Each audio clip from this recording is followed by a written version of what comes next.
Meus irmãos e amigos, pela manhã eu disse à igreja, muito bom estar de férias, mas é bom também voltar das férias e reencontrar a Igreja de Cristo, que Deus nos dá o privilégio de pastorear, os irmãos bem, alguns às vezes com a saúde meio, como se diz assim, baqueada, mas melhorando. Nós tomamos conhecimento de alguns aqui. Eu queria pensar hoje com os irmãos, via de regra a gente prega uma mensagem dentro de um texto e a gente vai expondo o texto, tirando ali as aplicações para as nossas vidas, mas hoje eu queria trabalhar de uma forma diferente. Disse o teólogo alemão, ou melhor, um teólogo suíço chamado Karl Barth, era um teólogo reformado. Ele disse que os crentes deveriam ter em uma das suas mãos a Bíblia e em outra mão, alguém sabe? Um jornal. Uma das mãos, a Bíblia, e em outra mão, o crente deveria ter um jornal. Porque, não obstante ele ser um cidadão do céu, mas ele está aqui nesta terra. Nesta terra que Salomão disse que debaixo do sol há dor, aflições e angústias. E a Bíblia tem resposta para o homem. Então, diante até mesmo do que disse este servo de Deus, Karl Barth, eu queria, talvez alguns já estejam saturados pela mídia, já estejam tão angustiados, mas eu queria pensar um pouquinho com os irmãos sobre o fato que aconteceu ali na cidade de Brumadinho. Talvez alguns estejam acompanhando aí diariamente as notícias, até porque aqui mesmo na igreja nós temos irmãos que têm amigos e colegas de trabalho que ainda não foram encontrados. Nós temos irmãos que trabalham na Vale e que têm colegas lá, acredito que esteja acompanhando em virtude disso. Outros já estejam tão angustiados com esta situação que não estão mais tomando conhecimento. Mas uma das frases que eu mais ouvi acompanhando este fato que aconteceu ali na barragem em Brumadinho foi que, e vocês devem ter escutado algum comentário desse gênero, foi que eles não aprenderam com Mariana na barragem que estourou em 2015. Quantos aqui ouviram algo nesse gênero? Nós não aprendemos com o que aconteceu em Mariana em 2015. E aí julgam que através disso veio acontecer agora novamente em Brumadinho. Só que numa amplitude muito maior em termos de pessoas, de vidas que foram dizimadas ali, mortas, e muitos ainda estão soterrados ali. Se a empresa não tirou a lição, eu queria que nós tirássemos uma lição, ou uma não, algumas lições nessa noite para a nossa vida. E a primeira lição, eu vou ser objetivo, que eu gostaria de tirar com vocês, é a seguinte: Deus é soberano. Contudo, Ele não tira a responsabilidade humana. Talvez algum dos irmãos tenha se perguntado, por que Deus deixou acontecer isso?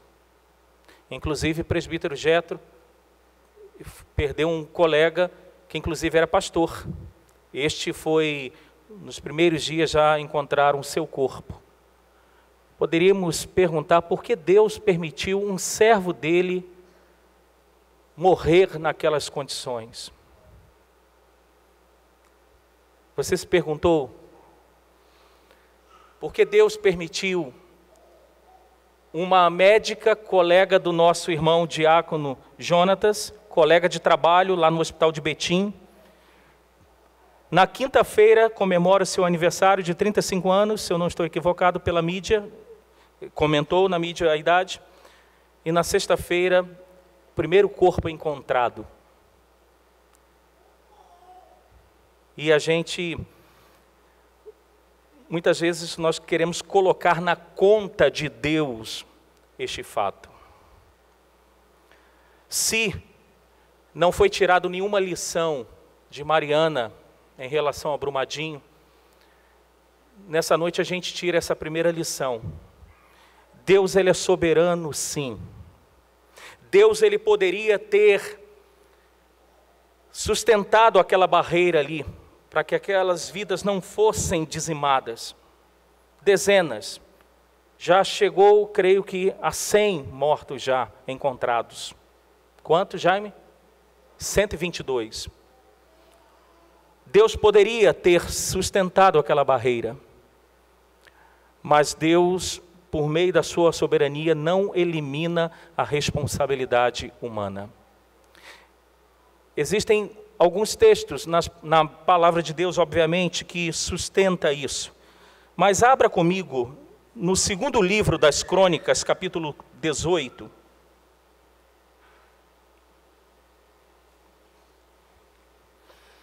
Segundo livro das Crônicas, capítulo 18. A narrativa, ela se desenrola, que eu quero trazer, soberania de Deus e responsabilidade humana, em todo o capítulo 18 do segundo livro das Crônicas.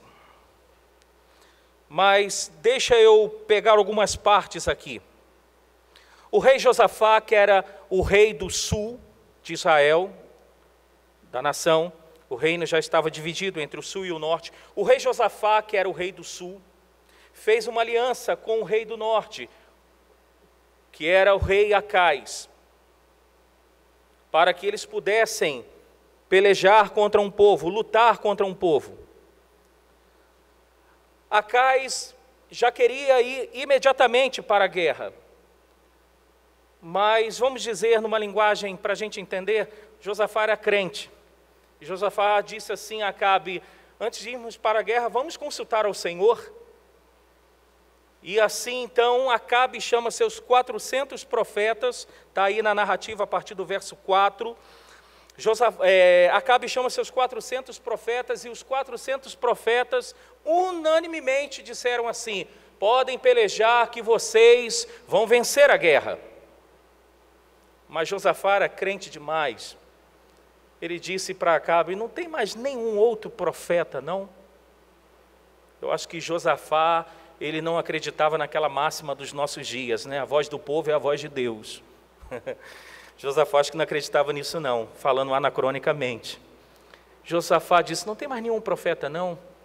Acabe diz assim: tem mais um aí, mas ele só fala mal de mim, só fala que vai acontecer coisa ruim comigo. E Josafá: não, manda chamar ele. E o homem lá de Acabe que vai chamar Micaías, que é o profeta, está aí no verso 12, o mensageiro que fora chamar Micaías, falou-lhe dizendo: eis que as palavras dos profetas, ou seja, os 400 de Acabe, a uma voz predizem coisas boas para o rei. Seja, pois, a tua palavra como a palavra de um deles, e fala o que é bom. Parece aquela criança que o pai vai beliscando assim: fala direitinho na frente do pessoal aí, que não sei o quê. Foi oprimindo Micaías. E este profeta disse: não, Josafá, não, Acabe, podem ir para a guerra, que vai dar tudo bem. E aí, Acabe diz: você está mentindo, fale a verdade. Ah, é para falar a verdade? Então tá, olha, você vai morrer se você for para esta guerra.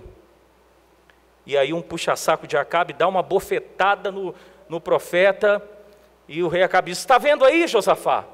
Está vendo? Eu vou usar uma linguagem nossa. Está vendo essa tranqueira?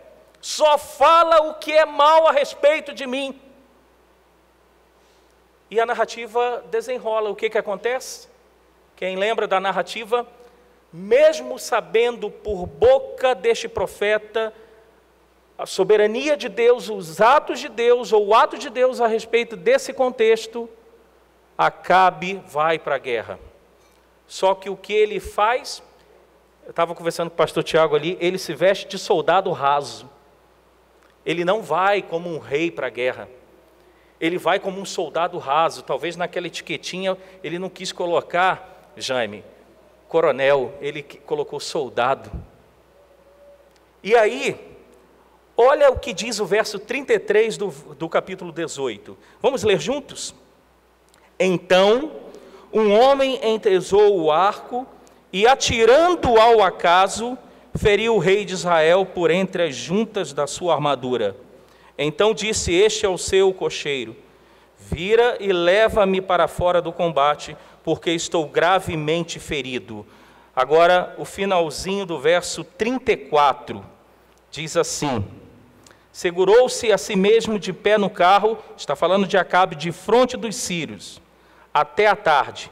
Mas ao pôr do sol, o que aconteceu com Acabe? Morreu. Deus é soberano. Ele fala, ele diz, mas a responsabilidade do fato que aconteceu aqui foi de quem? Conseguem compreender a narrativa? Foi de quem? Foi de Acabe.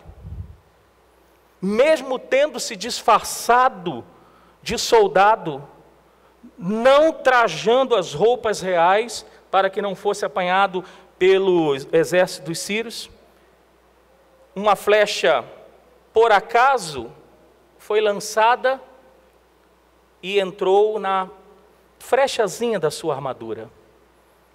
Se ele ouvisse a voz de Deus, ele não iria para a guerra, porque a palavra de Deus estava dizendo: se for, vai morrer. E ele foi. A responsabilidade é de quem? De Deus ou do Acabe? Do Acabe. Eu tiro uma lição deste fato que aconteceu em Brumadinho. Olhando para esse contexto e pensando aqui para a gente, como igreja, como povo de Deus, lembre-se disso: Deus é soberano, mas por causa da sua soberania, ou por Ele ser soberano, Ele não anula a responsabilidade humana. A responsabilidade da manutenção, que alguns aqui que trabalham disseram que havia manutenção, mas talvez de uma forma mais criteriosa, era da empresa. Não vamos jogar na conta de Deus, por que Deus permitiu, por que Deus deixou, porque aquilo ali é responsabilidade humana. Humana. A segunda lição que eu tiro aqui é: cuidado com o dinheiro. Cuidado com o dinheiro. Abra na primeira carta de Paulo a Timóteo, capítulo 6.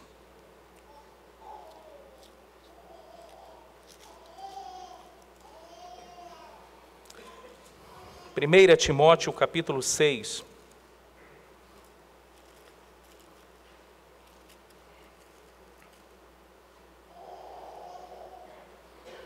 Verso de número 10.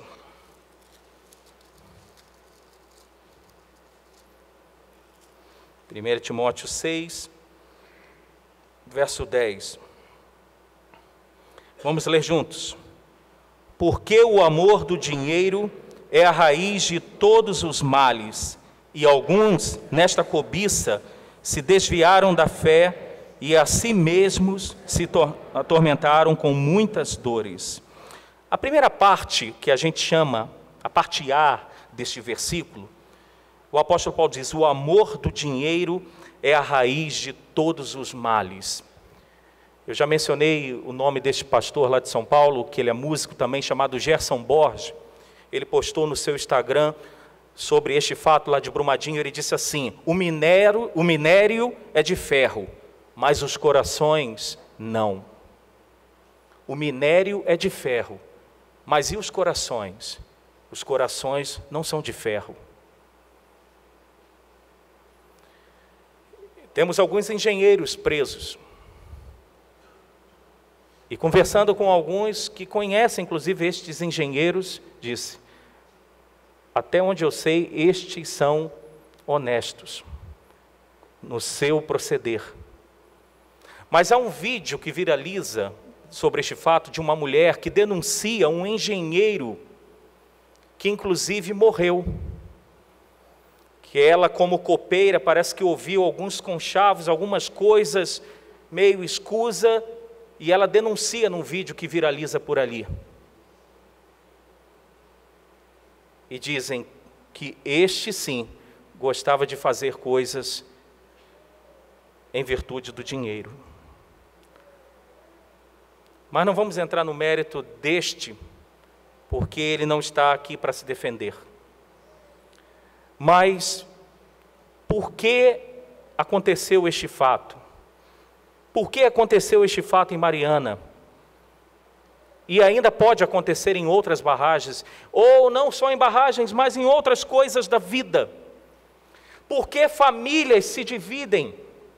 Por que famílias têm muitos problemas às vezes? Por causa do amor ao dinheiro. Pessoalmente, eu tenho um exemplo dentro da minha família. O meu pai faleceu em 2009, eu já estava aqui em BH, e meu pai deixou alguns bens.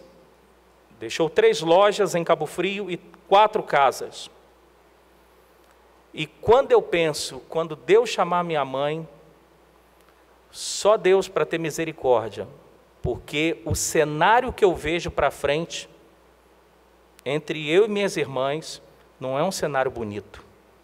Porque se minha mãe viva já está dando dor de cabeça de bens, quando ela morrer, só Deus para ter misericórdia e a responsabilidade humana. Mas por quê? Por causa do dinheiro. O amor ao dinheiro, Paulo deixa claro, é a raiz de todos os males. Essa é a segunda lição que eu tiro deste fato lá de Brumadinho. Será que você tem tido amor ao dinheiro tal, que por causa do amor ao dinheiro, você tem gerado morte dentro da sua família, dentro da sua casa, dentro do seu ambiente de trabalho? Por causa de mamon. Segunda lição que eu tiro de Mariana, ou melhor, de Brumadinho, já que de Mariana não se tirou lição, vamos tirar algumas aqui de Brumadinho, da nossa vida como igreja, que eles tirem lá em relação à empresa e às outras barragens. Diziam os puritanos no passado, a nossa vida, ela é incerta, dura e curta. Os puritanos, hoje no meio cristão, e tem até, não os puritanos do passado, mas os de hoje, se fala em neopuritanismo de forma até pejorativa. Mas quando a gente vê a história dos puritanos lá no passado, eram homens e mulheres de Deus que levavam a sério a vida com Deus, uma vida piedosa. E os puritanos, eles tinham uma frase: a vida aqui debaixo do sol, ela é incerta, dura e curta. E eles estavam certos, porque nós vamos ver pelo menos 2 textos que fortalece esta frase deles e que nos deve nos levar a pensar nessa noite sobre a nossa vida, sobre esta certeza que ela, ou melhor, essa incerteza que ela é dura e a nossa vida é curta. Abra no Salmo 90.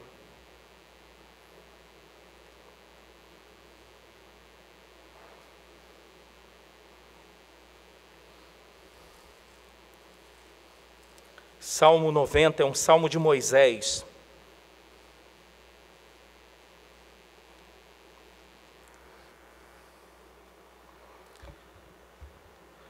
Leiamos o verso 9 e o verso 10. Pois todos os nossos dias se passam na tua ira, Acabam-se os nossos anos como um breve pensamento. Os dias da nossa vida sobem a 70 anos, ou em havendo vigor a 80. Neste caso, o melhor deles é canseiro e enfado, porque tudo passa rapidamente e nós o que? Voamos. Olha duas verdades que Moisés escreveu em relação à vida. Verso 9, a nossa vida é um breve pensamento. Verso 10, a nossa vida, ela passa rapidamente e nós o que? Voamos. Eu estava de férias e fiquei praticamente na minha cidade de origem. Quando eu cheguei na igreja no primeiro domingo lá em janeiro,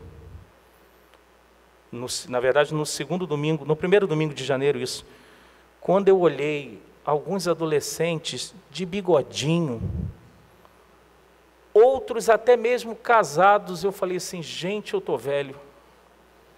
Porque eu saí de Cabo Frio, eu deixei os molequinhos, as meninas. E eu não me vejo velho assim, mas é sério. Eu falei, gente, como que a vida passa rápida demais. Como que a vida, ela... Você tem essa sensação? Eu vi esses dias uma postagem interessante. Era uma mulher idosa e a sua sombra era uma menina, inclusive como se estivesse dançando.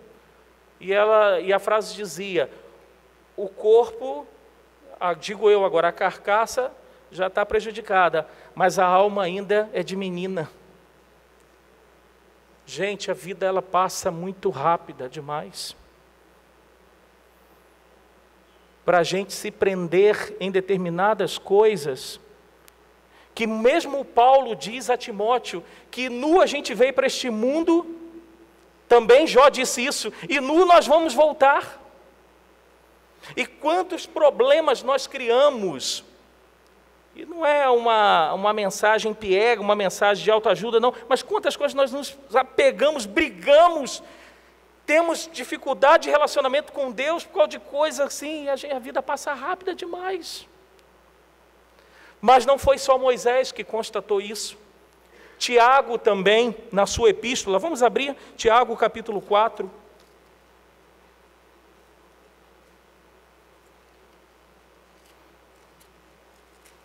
Tiago capítulo 4.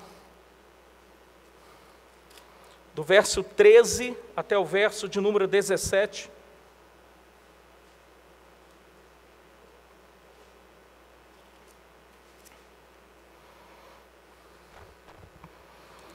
Tiago 4, do verso 13 até o 17. Vamos ler alternadamente. Atendei agora, vós que dizeis, hoje ou amanhã iremos para a cidade tal, e lá passaremos um ano, e negociaremos e teremos lucros.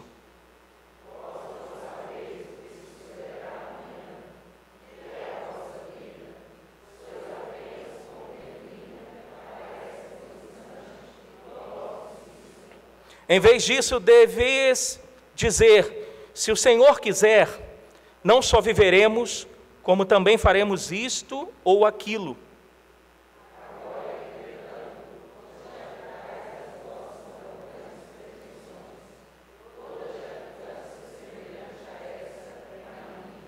Portanto, aquele que sabe que deve fazer o bem e não o faz, nisto está pecando. Gente, o Jonatas, você que conviveu, você teve convívio ali com aquela médica, não teve? Ela chegou em algum dia do trabalho a relatar algum sonho, desejo de vida, assim, ter filhos, eu não sei. Ela relatava para vocês, era casada ela? Não, mas ela queria casar, obviamente, ter filhos, deveria ter outros sonhos também compartilhados. Jairão está aqui dentro, Jairo está de plantão, deve estar lá nos dízimos. Quantos ali tinham sonhos? Inclusive, talvez para aquela própria sexta-feira.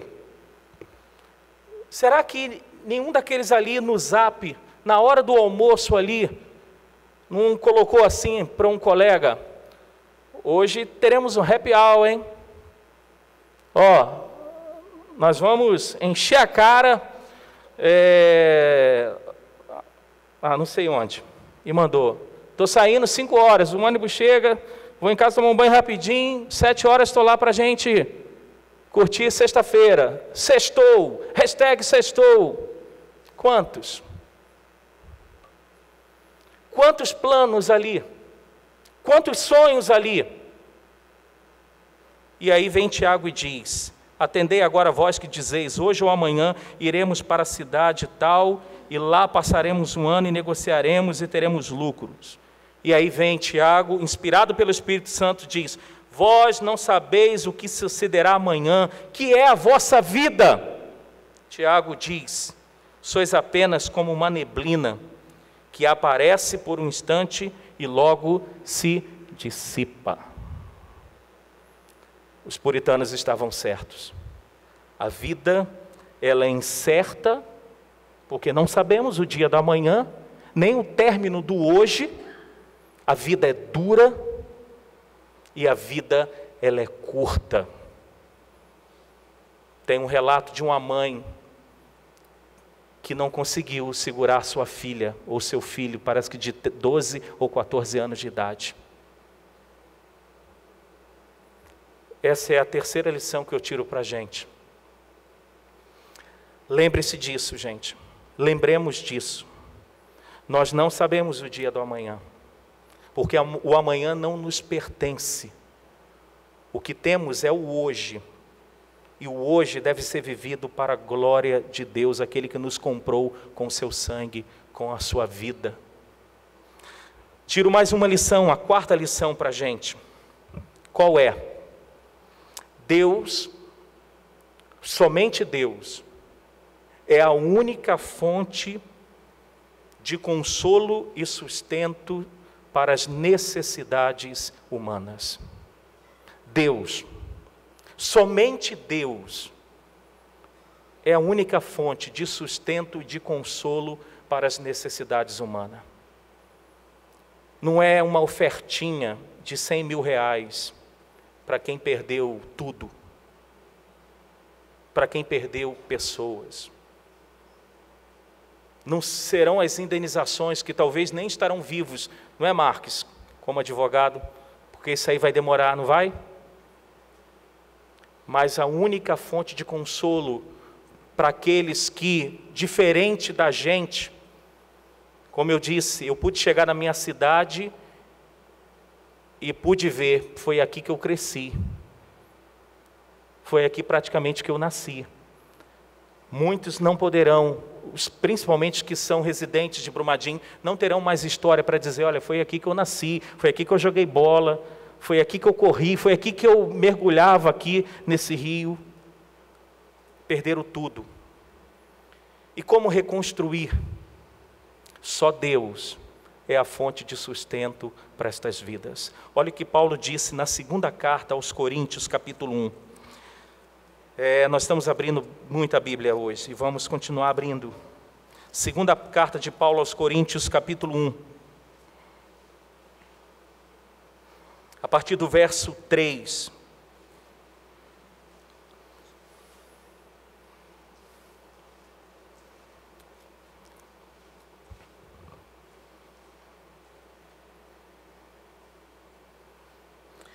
Diz assim o apóstolo Paulo, na segunda carta, capítulo 1, verso 3 e 4. Bendito seja o Deus e Pai de nosso Senhor Jesus Cristo, o Pai de misericórdias e Deus de toda consolação. É Ele que nos conforta em quê? Em toda a nossa tribulação. Vou parar por aqui. Deus nos conforta em quê? Em toda a nossa tribulação.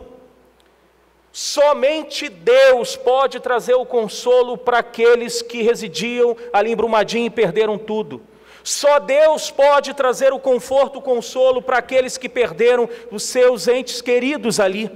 Só Deus pode trazer o conforto para aquelas famílias que não poderão sepultar os seus entes queridos, que não serão encontrados. Eu acredito que alguns não serão encontrados. Só Deus pode trazer o consolo e tudo quanto o homem precisa, suprir todas as necessidades. Somente Deus. E se você conhece alguém que perdeu um ente querido, neste fato ali em Brumadinho, se aproxime desta pessoa. Abra a Bíblia. Temos N textos que mostram o consolo da parte de Deus para que estas vidas possam levantar a cabeça e seguir em frente na caminhada. Só Deus pode trazer o consolo e suprir as necessidades da humanidade. Quinta e última lição que eu tiro daqui, está muito próximo do que eu acabo de falar. Se somente Deus é o consolo para as necessidades daquelas pessoas ali, o instrumento de consolo que Deus usa é quem? A igreja, somos nós. Porque às vezes podemos ter um olhar romântico e achar que, não, Deus de alguma forma vai falar aos corações daquelas vidas. Pode até fazer isso. Mas Deus usa o meio ordinário. O meio ordinário sou eu e você é a igreja dele. Nós somos o instrumento de consolo, o instrumento de Deus para estas vidas e outras vidas que estão passando por dificuldades e lutas.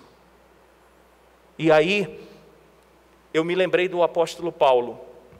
Vamos a Filipenses, capítulo 4. Praticamente vai ser o último texto. Filipenses, capítulo 4. Verso de número 19.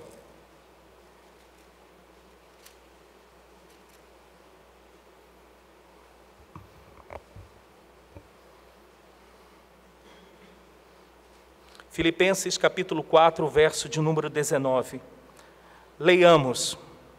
E o meu Deus, segundo a sua riqueza em glória, há de suprir em Cristo Jesus cada uma das vossas necessidades. Paulo diz o quê? E o meu Deus, segundo a sua riqueza em glória, há de suprir cada uma das suas necessidades. Mas vamos pensar nas necessidades de Paulo. Por quem foi supridas? Pela igreja de quem? De Filipos. E lá na segunda carta aos Coríntios, Paulo fala que aquela igreja, inclusive, de Filipos, era uma igreja pobre, poucos recursos. Mas ajudou o apóstolo Paulo. As necessidades de Paulo não foram supridas como foram supridas as necessidades do povo no deserto, o maná caindo do céu. Lá foi algo extraordinário, Deus só fez uma vez. Mas o milagre de Deus, a providência de Deus, para o consolo, para as necessidades do homem, da humanidade, vem por meio da igreja, vem por meio de nós. O meu Deus, segundo a sua riqueza, há de suprir cada uma das vossas necessidades. Sim, Deus supre, mas supre através das pessoas, da igreja. Instrumento nas mãos dele. Então, meus irmãos, eu tiro estas lições. Se de Mariana nós não comentamos nada, quando a barragem saiu dizimando vários hectares de terra e algumas vidas, e se a Vale não tomou providência, de Brumadinho não passa, pelo menos para a gente. E eu deixo essas lições aqui. Poderiam ter outras, e tem outras. Deus é soberano, mas a sua soberania não anula a responsabilidade humana. Cuidado com o dinheiro. Uma raiz de todos os males. Já tem uma frase que diz: o dinheiro é um ótimo servo, mas um péssimo patrão. Quando o dinheiro manda na tua vida, ele é um péssimo patrão. Terceiro, a nossa vida, ela é incerta, dura e curta aqui nesta terra. O nosso amanhã não nos pertence, pertence a Deus. Terceiro, Deus é o único instrumento, quarto, instrumento de consolo. É o único que pode suprir as necessidades que o homem realmente tem. E via de regra, ordinariamente, Deus usa a igreja dele, o povo dele, para ser instrumento de consolo e suprir as necessidades do próximo, do ser humano, através das nossas vidas. Mesmo que eu diga, mas, gente, o que eu vou falar para uma família se eu encontrar lá de Brumadinho? O que eu vou falar para uma família aqui, talvez em Belo Horizonte, que tenha perdido o seu ente querido? Eu jamais irei lá na frente do IML, porque o que eu vou falar para alguém que está lá fazendo DNA ou olhando parte de corpos já encaminhando para... Não consegui nem compreender o que eu vou falar. Você tem algo a falar. Se você é de Deus, você tem algo a falar. Você tem a Bíblia para servir de consolo. Não só neste fato, mas em qualquer circunstância da vida. Às vezes os problemas acontecem, né? Não, eu vou chamar o pastor para conversar. Não tem problema me chamar o pastor Tiago. Tem algum problema, pastor Juliano? Mas, irmãos, uma das bandeiras da reforma protestante foi sacerdócio universal dos crentes. Todos os crentes têm o mesmo acesso que um pastor, que um presbítero tem diante de Deus. Todo crente tem a liberdade de conhecer as Escrituras Sagradas. Então, conheça Deus, seja usado por Deus, se permita ser usado nas mãos de Deus. E eu caminho para concluir, sem forçar a barra, que uma outra barragem, muito mais antiga do que Brumadinho e Mariana, aconteceu não numa cidade específica, mas uma outra barragem mais antiga se rompeu. Alguém consegue pensar onde que seja essa barragem que rompeu? O local? Alguém balbuciou aí. Lá no Éden. Lá no Éden, a Bíblia diz em Gênesis, claro que não fala de barragem, eu estou contextualizando. Uma barragem rompeu quando entrou o pecado no mundo. E não é forçação pelo contexto que nós estamos vivendo como cidade e como estado de Minas Gerais. É a realidade. E esta barragem que abriu lá no Éden não dizimou apenas centenas de vidas, mas dizimou toda a humanidade. Todos nós fomos varridos pela barragem aberta lá no Éden.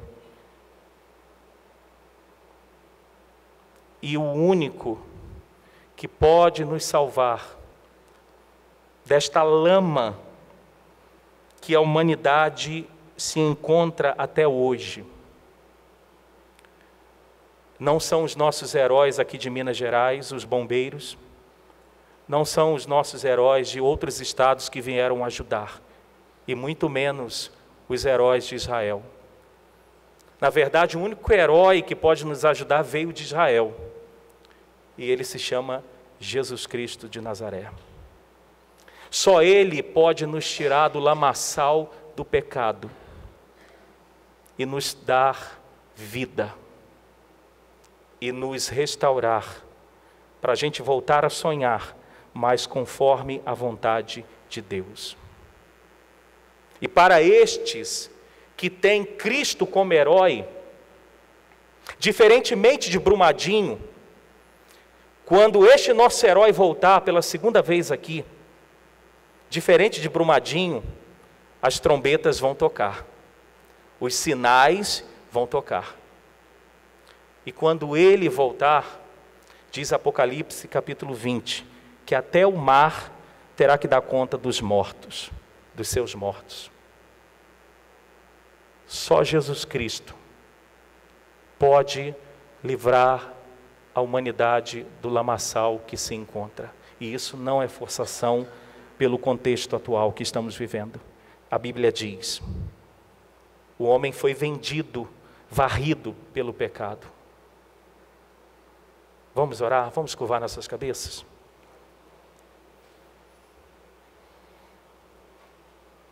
Eu desejo muito que estas lições que eu tirei para a minha vida e compartilhei com vocês, estejam no coração de cada um de vocês.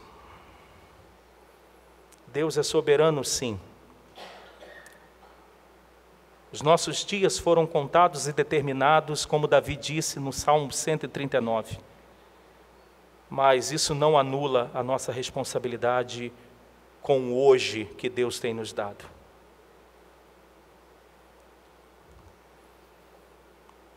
Como você está lidando com o dinheiro?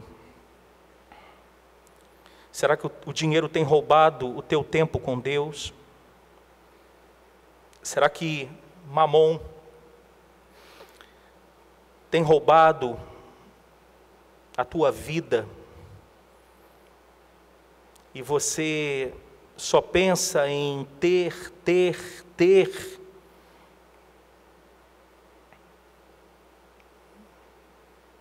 Cuidado, que é a raiz de todos os males.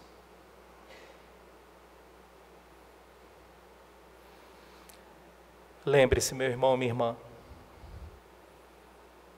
por mais que talvez tenhamos aqui irmãos com 90 anos, com 80, 70, a vida é incerta, é dura e é curta demais. Somos como neblina, já já passaremos, não estaremos mais aqui. Lembre-se, só Deus pode suprir a sua necessidade. Não será uma pós, um doutorado, não será o último carro lançado agora pelaquela marca que você admira e gosta. Não será o último celular lançado pela marca que você gosta. Nada pode suprir a tua necessidade real, a não ser Deus. Deus na pessoa do seu Filho. E lembre-se, como povo de Deus,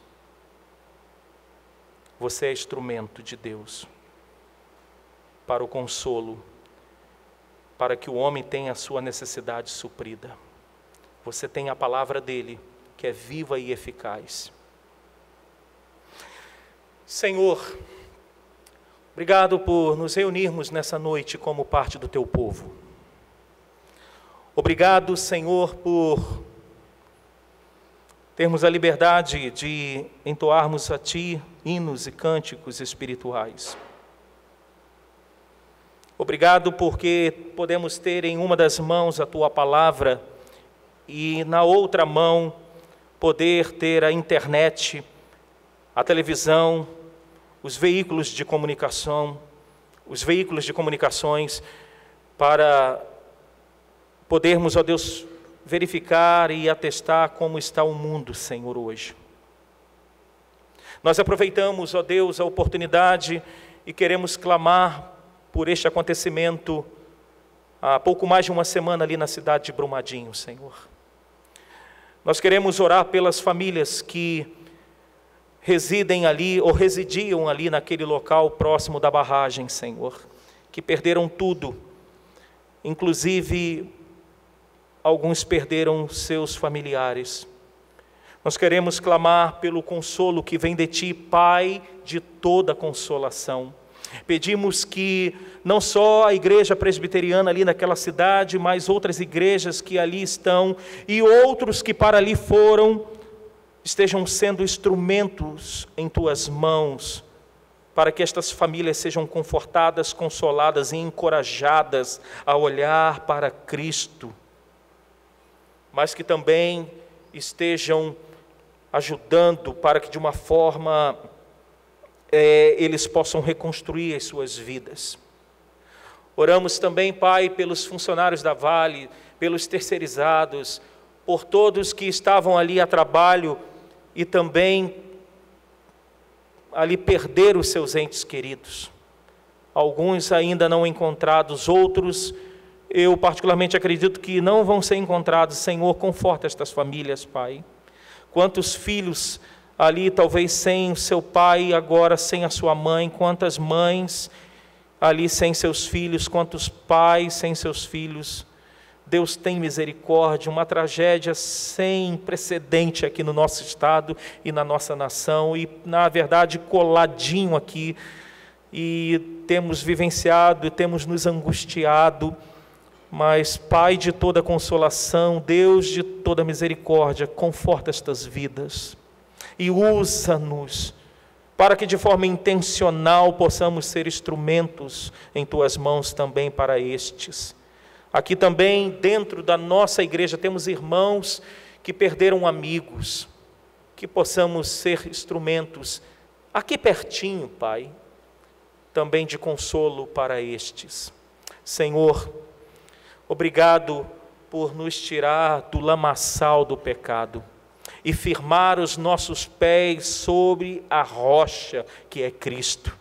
Obrigado porque quando a barragem lá no Éden abriu, nós estávamos mortos em delitos e pecados, mas Tu nos ressuscitastes por meio de Cristo e estendeu as Tuas mãos, como eu disse e repito, Tu nos tirastes do lamaçal e sustentou a nossa vida. Obrigado, porque em Cristo nós ressuscitamos para uma nova vida.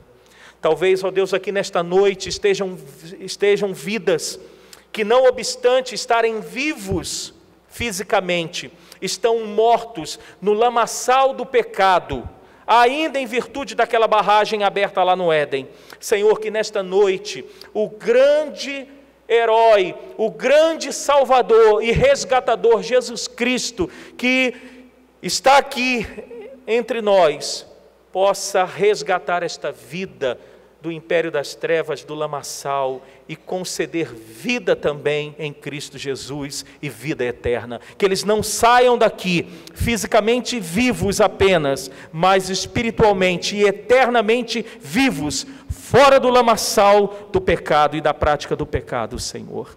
Deus amado, muito obrigado pela Tua palavra, que é viva e eficaz. Louvamos o Teu nome, em nome de Jesus. Amém, Pai.